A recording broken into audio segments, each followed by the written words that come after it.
About a month or so ago, my wife looked at me and she was kind of frustrated and she said, I can't see.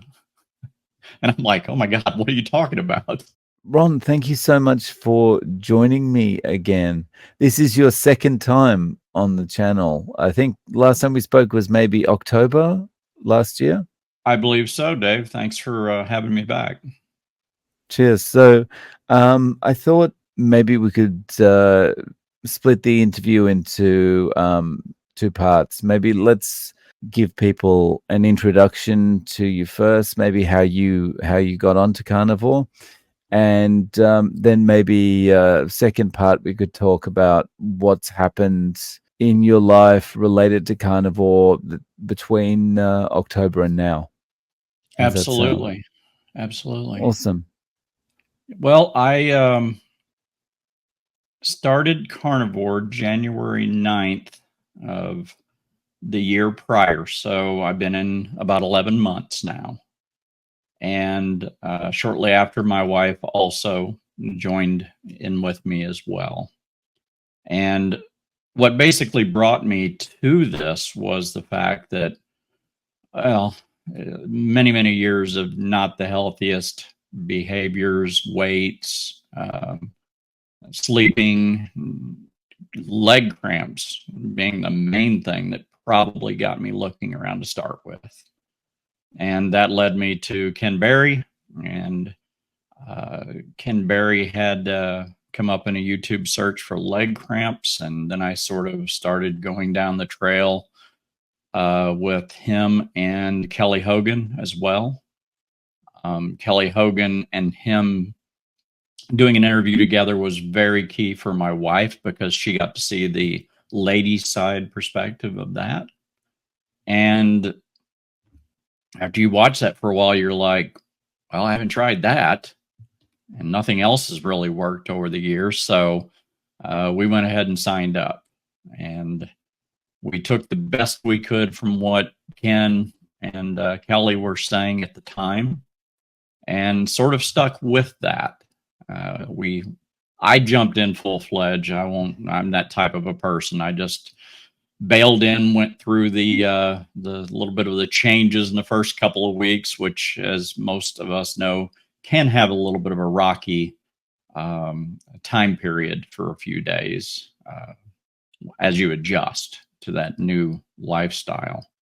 And I took to it pretty well. Of course, 25, 26 years ago, I quit smoking cold turkey. So that was a tough battle. And if you can do that, you can cut through this very simply. So that made it easier. We obviously noticed very good improvements right away. Probably in the first 2 months, I'd lost 40 pounds. I assume a lot of that was the moisture, water content that your body stores, along with carbohydrates and everything that you ate all that time. And through that was enough to really kind of hard set, yeah, this is a good path to go. And I started out at 305 pounds in January of the prior year. And I have lost to date 80 pounds. I think I was at 60 pounds in October when you and I had the first talk. And that for me has meant from 42 size jean down to a 36 jean now. So dramatic improvements there. Shirt sizes obviously have dropped. And I would say probably the biggest thing that come out of this was more than weight loss. And I think you termed it as NonScale Wins. Sleeping better, better emotional aspects, calmer, more wanting to be due diligent and work through things instead of, I don't feel like doing it. I'm just going to, pass it another day.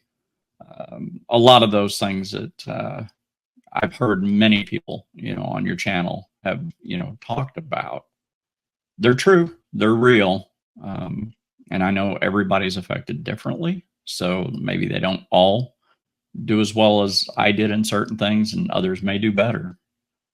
But that really kept the steam rolling and really got my wife on board to follow that. So we've been predominantly the BBBE perspective of two mad. So we're having 2 meals a day. We've really, in the last, probably since October, we've really kicked up the egg side more of what we've been doing. And my wife also, just in fairness, um, doesn't have a gallbladder. So she has to be careful on very, very high fatty contents. And this is usually, if you think of a chuck roast in a crock pot for 8 hours, it's really, really greasy. Now, that doesn't work for her. She doesn't have any trouble with steak, eggs, beef, ground beefs, products like that. But that was the one hitch that we've seen out of the whole entirety of this. As you've progressed, like since October, Mm-hmm. how have things been for you?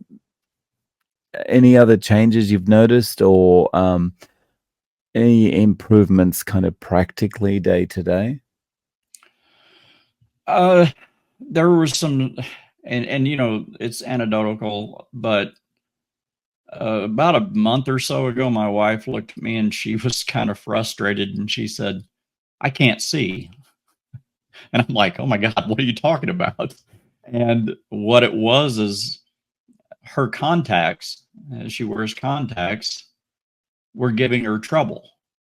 She said, "I don't understand this. It doesn't make any sense." And I told her, I said, "I'm similar to her, and my right eye is dominant. My left eye has always been weak as long as I've known." And I said, "Well, I've certainly noticed that my left eye is picking up its take on things when I'm driving, when I'm doing things, which is odd. And I'm not saying my vision got any better, but suddenly I'm seeing my eyes more evenly. And maybe it's due to uh, the collagens, things like that. It's helping my eyes be able to focus, as an example, maybe." And she went into the eye doctor, and the eye doctor looked at her contacts and said, "This is strange, because for the first time in record, we need to back off your prescription." I don't know what else causes that. She was confused by it as well, and had to make an adjustment to her last prescription of contacts to back off a little bit. Is it related? We're not getting younger, so I don't think it's. I think it's more on the focus. I don't think the vision's getting better, but I think men at the age of 40s, I've always been told your eyes start to harden and you have more trouble focusing. And that's where bifocals and things like that come in. And it seems like that's come into play as certainly a good side effect to the way we've been living and eating for the past 13 months or so. That's awesome. Anything that's improving, once, speaking as someone who's almost 50, like anything, once you get to this kind of age, anything that's improving from there is pretty good. Oh, I'm happy with anything that isn't getting worse. I got to be honest. We're in our winter right now, which is generally your more sedentary, type of season. And I'm not losing, nor am I really driving to lose weight, but I'm not gaining any either. And I think I told you in the last interview, if I didn't lose any more weight, I really wouldn't care, because of everything else that I've gained from this experience has won me over dramatically. So I'm not able to go out and be as active outside working on projects and things to keep moving. But again, I'm not gaining weight at all. So just being able to hold your own is a win in itself. So, I think you told me before you are remote working. Is that correct?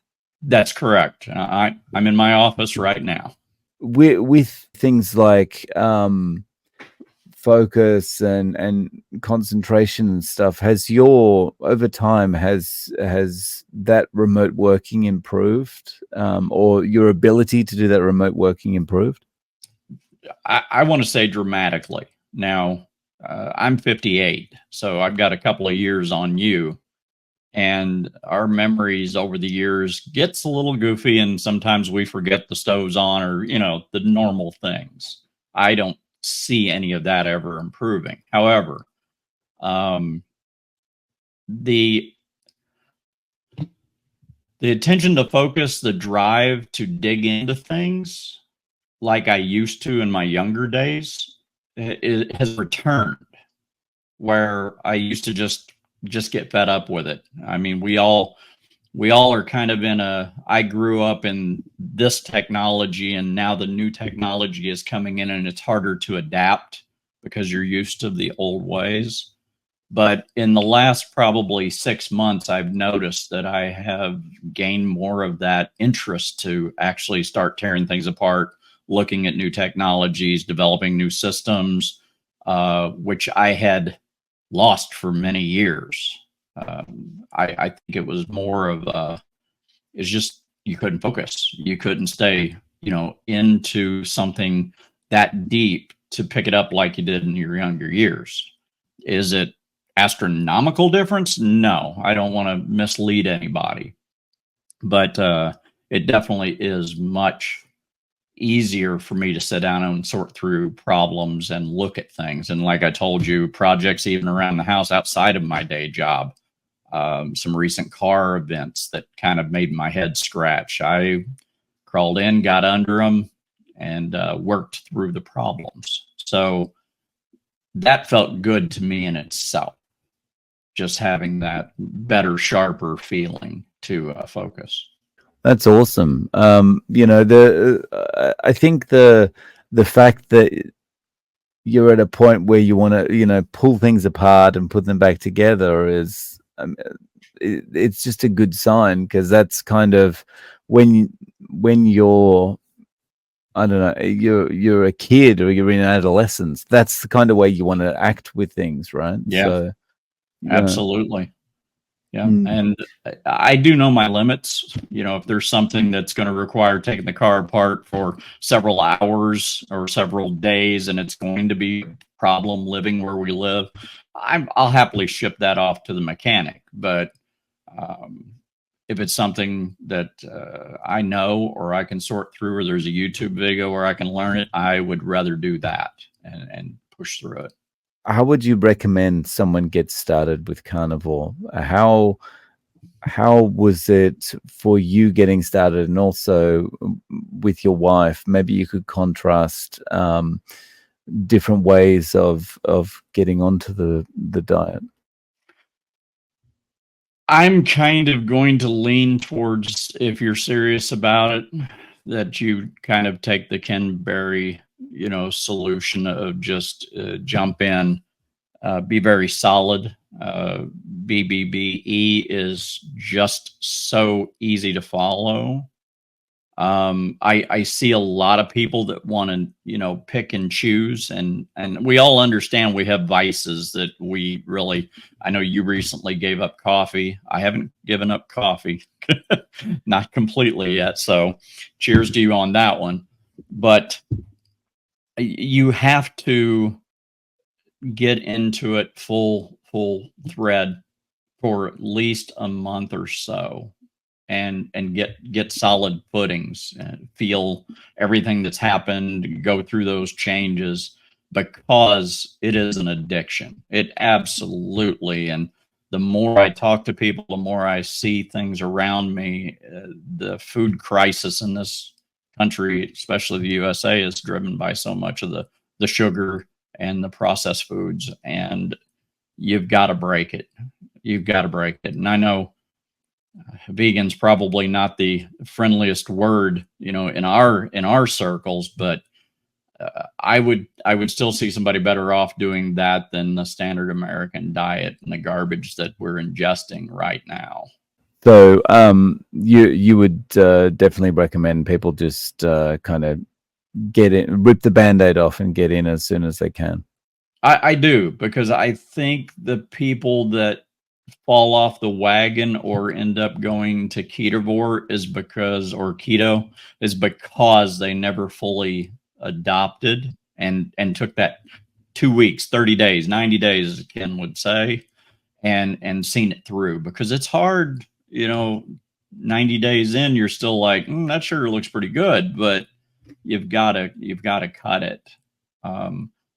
Obviously, if you reach a place where you're happy and you bring in some things back that may be different for certain people, and all we're hearing about right now is the lean mass hyper responder, and even Paul Saladino is saying bring fruit back in, which we didn't really understand when he started doing that. But then to think of a fit, lean fella like he is, and then all the lean mass reports started coming out after that, maybe that does make sense for people that have reached that, stature, that they want to bring some fruits back into things. But that's down the road. I'm not welcoming fruits back right away myself at all. Nice. So Ron, could you talk a little bit about your YouTube channel, please? Yeah, I started the channel and I found myself a little bit stalled, because I can relate to myself, but I have trouble thinking, wider, just because I tend to hyper focus on my own areas. So I did stall out a little bit. I haven't created anything the last couple of weeks, but in that interim, I found myself following Instagram fairly heavily and using it as kind of a area to test the waters for subjects that are being, looked for, information or looked for, to try to give a little bit of more format for the YouTube channel. It's so easy to go off on tangents about food, politics, processes, businesses that are, making money. And I'm trying not to go there, but it's hard because a lot of that is behind what we are in, especially here in the US. So if people want to reach out, what's the name of the channel? It's at RD Carnivore. I really, really appreciate you coming on back on, Ron, and sharing an update with us. Thank you so much. Oh, you're very, very welcome. I enjoy our chats.